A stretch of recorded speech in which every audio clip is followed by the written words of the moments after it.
ನಾನು ನಿಮ್ಮನ್ನೇ ಪ್ರಶ್ನೆ ಕೇಳಬೇಕು. ಏಕೆಂದರೆ ಸಿ ಟಿ ರವಿ ಜೊತೆ 25 ವರ್ಷದಿಂದ ಒಟ್ಟಿಗೆ ಇದ್ದೀನಿ. ಸೊ ಹಾಗಾಗಿ ಹೆಣ್ಮಕ್ಳನ್ನ ಎಷ್ಟು ಚೆನ್ನಾಗಿ ಟ್ರೀಟ್ ಮಾಡ್ತಾರೆ ಅಂತಂದರೆ ನಾನು ಹತ್ರದಿಂದ ನೋಡಿದ್ದೀನಿ.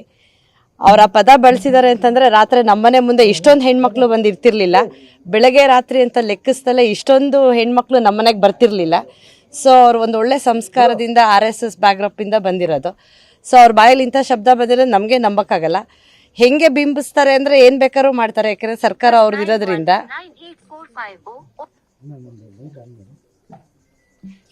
ಸೊ ಅವ್ರು FIR ಹಾಕಿದ ಮೇಲೆ ನಮಗೇನು ಬೇಜಾರಿಲ್ಲ.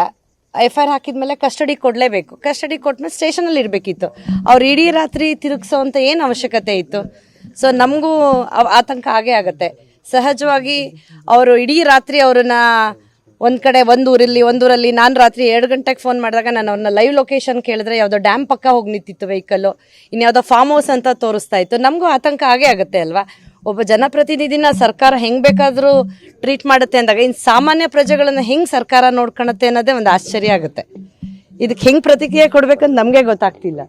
ಮೇಡಮ್, ಈಗ ಯಾರನ್ನೇ ಆರೋಪಿತರನ್ನ ಬಂಧನ ಮಾಡಿದಾಗ ಕುಟುಂಬಸ್ಥರಿಗೆ ಮಾಹಿತಿ ಕೊಡಬೇಕು. ನಿಮಗೆ ಏನಾದರೂ ಖಂಡಿತವಾಗ್ಲೂ ನಮ್ಗೆ ಏನು ಮಾಹಿತಿ ಇಲ್ಲ. ಅವರು ಆರೋಪ ಮಾಡಿದ ಮೇಲೆ FIR ಹಾಕಿದ ಮೇಲೆ FIR ಕಾಪಿನ ಸಬ್ಮಿಟ್ ಮಾಡಿ ಅಟ್ಲೀಸ್ಟ್ ಸ್ಟೇಷನಲ್ಲಿ ಇಟ್ಕೋಬೇಕು. ಅದವ್ರ ಡ್ಯೂಟಿ. ಸ್ಟೇಷನಲ್ಲಿ ಇಟ್ಟರೆ ಅಟ್ಲೀಸ್ಟ್ ಏನೋ ನಮ್ಗೆ ಅನ್ಸುತ್ತೆ ಸ್ಟೇಷನ್ ಇದ್ದಾರೆ ಸೇಫ್ ಅಂತ. ಅವರು ನಾವು ಮನೆಗೆ ಕಳಿಸ್ತೀವಿ, ಸೇಫಾಗಿ ಎಲ್ಲೋ ತಲುಪಿಸ್ತೀವಿ ಅಂತೇಳಿ ಇಡೀ ರಾತ್ರಿ ಸುತ್ತಿಸಿದಾರೆ ಅಂದರೆ ಇದಕ್ಕೆ ನಾವು ಯಾರನ್ನ ನ್ಯಾಯ ಕೇಳಬೇಕು? ನಾವೇ ಕೇಳಕ್ಕಾಗಲ್ಲ ಅಂದಾಗ ಇನ್ನು ಸಾಮಾನ್ಯ ಪ್ರಜೆಗಳು ಹೆಂಗೆ ಈ ಸರ್ಕಾರದ ಬಗ್ಗೆ ನಂಬಿಕೆ ಇಟ್ಕೊಳಕ್ ಸಾಧ್ಯ?